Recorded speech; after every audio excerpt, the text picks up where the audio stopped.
정부와 새누리당이 리포트 미국 대사 피습 사건과 관련해서 주한 외교관에 대한 신변 경호를 강화하기로 했습니다. 네, 또 국회는 홍영표 통일부 장관 후보자 인사청문회를 열고 있습니다. 네, 국회로 가보겠습니다. 자, 김지선 기자. 네, 국회에 나와 있습니다. 예. 자, 이 사설 경호에서 이제 그 요인 보호로 보호 대상을 좀 바꾼다고요? 네, 그렇습니다. 그동안 미국과 중국 대사관 주변에서 우리 경찰 병력이 배치되는 광경 종종 보셨을 겁니다. 우리 경찰이 외국 공관 등 대사관 시설을 보호하도록 되어 있어서 그런 건데요. 정부와 새누리당은 이런 시설 보호 위주에서 외교관의 신변 보호로 경비 대상을 확대하기로 했습니다.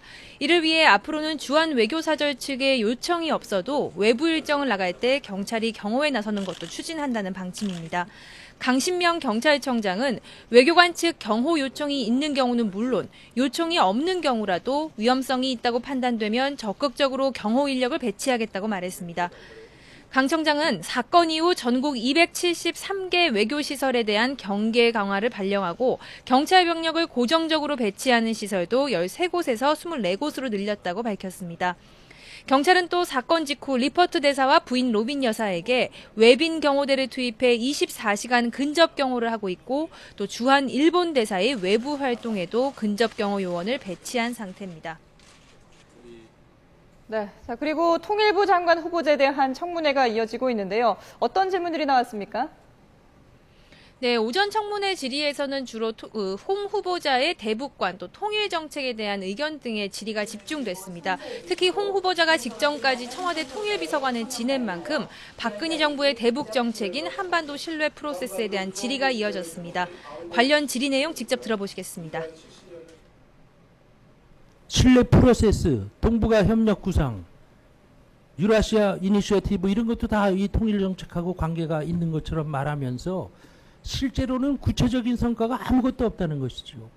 여러 가지 우려를 제기해 주신 그 이유를 잘 알고 있습니다.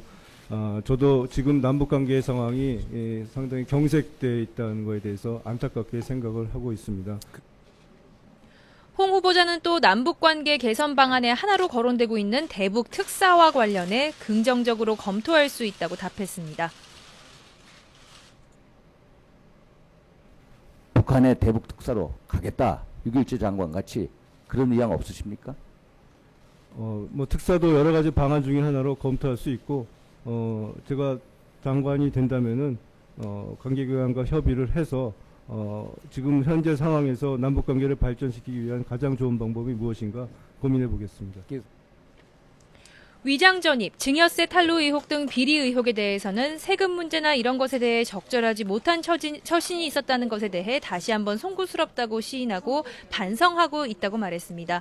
논문 자기 표절 의혹에 대해서도 일부 출처나 인용 표시에 잘못된 점이 있었다는 것을 인정한다며 고개를 숙였습니다. 지금까지 국회에서 YTN 김지선입니다.